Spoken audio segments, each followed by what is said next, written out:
Big moment for all those Coleraine players to think that 3 years ago Coleraine and their fans are almost out of football because of financial problems, but they are here. It's like a fairy tale, and they are here against the best team in the country. There they are, they're up from the country. They're trying to win it. They've beaten Linfield twice, of course, both in the 70s, 1975, 1977. Last time they met in a final was 1982. Linfield won that one by 2-1. Linfield very much the favourites today, of course. They clinched the league championship last Saturday. Oh, she's having a good day out, isn't she? She's along with Aidan O'Kane there. But Linfield looking to clinch their third double, league and cup double on the trot. Only Linfield before have done that. 1891, 92, 93. I didn't cover those finals, but I've heard about them, and it's a marvellous achievement.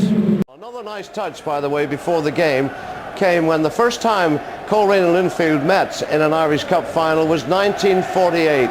Now the man on the right there is Maurice Masters, who played for Coleraine. The man in the middle is my uncle by marriage, former Linfield goalkeeping legend Alex Russell, who was in goal that day. Linfield won it 3-0. They're both in their early 80s, those gentlemen, but it's nice for them, a big day for them. And here we go. William Murphy was at the back post, but it's taken away from him. And Tommy McCallion tries to run it out on the near side. It'll be a throw-in. Lindsay comes back on. McCallion takes a quick throw-in. Here's Patton. Oh, he's forced his way through, has he? Gets a shot in! And Alan Manus was going the wrong way, and he still managed to save it. You know, Joel, that was a magnificent save. Unbelievable save. Unbelievable save. He was going the other way. It got a deflection, and it nearly looked up into the top corner. You see it on camera. What is it? It's the loopy deflection. Great save. Not sure. I mean, the ball was actually swerving. Noel Bailey facing his own goalkeeper, and well, he's looking at Alan Manus and he's saying, "Why are you not coming for that?" Just a little bit of hesitation. And there was an incident similar to that, you know, in the Satanta Cup match a couple of weeks ago involving William Murphy and Alan Manus when he didn't come for one of those through balls, and it led to a goal. This occasion it leads to a corner.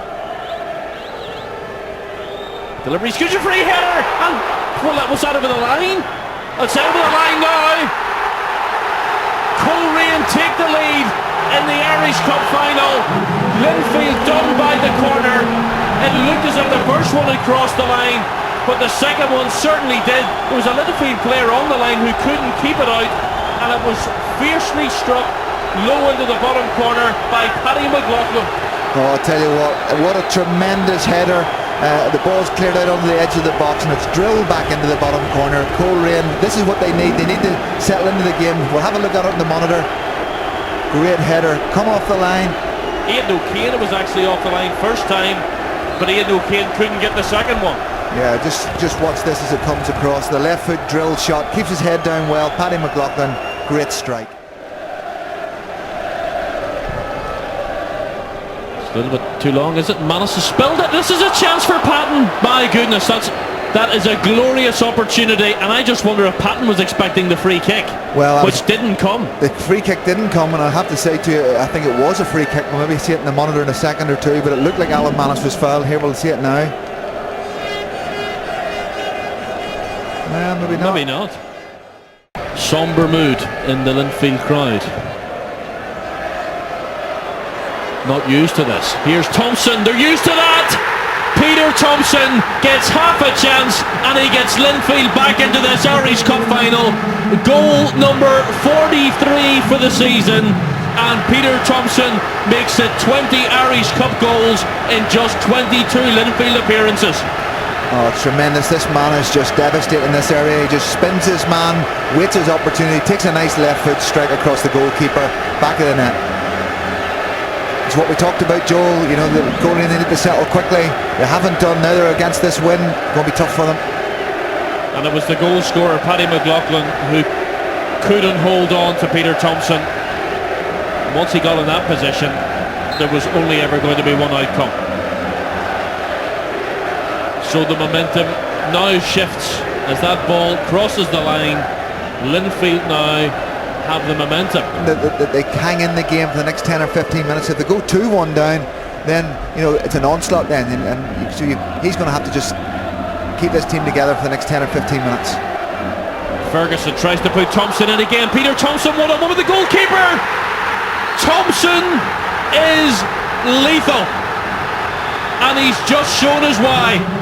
2 chances in the opening 6 minutes at the start of this second half, and the cup final is turned on its head. Well, it's incredible, isn't it? This man just pops up week after week, goal after goal. He's done Paddy Kelly down the right hand side here for pace. He's just spun him. Paddy McLaughlin, I apologise, and he's just done him for pace. You'll see the ball coming through now to him. Ferguson linking up with Thompson for the first time. How often have you seen it? Dixon's going to take it. McAreavey, of course, went off. He was on set pieces. William Murphy, was very close to making contact with that ball. Made a good run. Wasn't really marked in any particularly impressive way. Dixon's done well. Gets away from McCallion. Pulls it back. Murphy's there, but he's stretching and he can't keep it down. Just wonderful play from Mark Dixon on the right hand side there. He showed one way, thought he was going to go backwards, then does his man for a bit of quality, puts a great ball in the box. Here we see it. As you say, Winky just stressing a little bit, just couldn't get his head enough onto that to direct it into the bottom corner. But dangerous signs for Coleraine. Here it is. Away he goes. Very good cross, and Murphy just couldn't get it on target. Dixon now has it. Back into Ferguson. Dixon again, can't keep it in, and perhaps, David Jeffrey doesn't like that.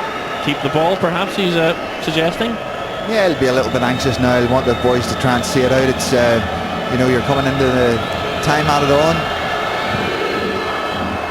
Oh, that's a fair clearance by the goalkeeper. Now Peter Thompson, can he round it off with a hat-trick? In and goal! Straight at the goalkeeper, but he manages to save it. It was his birthday yesterday. He must have thought it was his birthday when Davy O'Hare presented him with that opportunity. Well, Joel, he only needs one step at goal. McCallion. Well won by O'Keane. Mulgrew's coming back. Curran does well, wins the ball. Seconds remain. Peter Thompson's 2 goals are going to win this final for Linfield, just as they did against Glentoran in 2006. Now it's been very professional, hasn't it, from Linfield? Bailey heads it away. Mulgrew. Another one last chance perhaps. Here Dooley.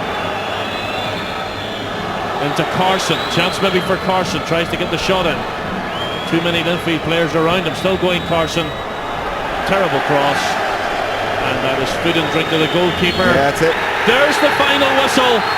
Linfield have won a 3rd consecutive league and cup double, and that man, David Jeffrey, becomes the first manager to lead a team to 3 consecutive doubles for 115 years, and that is the reason why, in your picture, Peter Thompson and his goal-scoring prowess.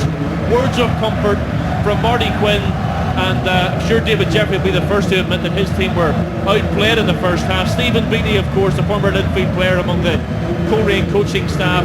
Kyle McVeigh suffering and tasting defeat in his first Irish Cup final, but Glenn Ferguson, he has another medal to add to his collection, and Linfield march on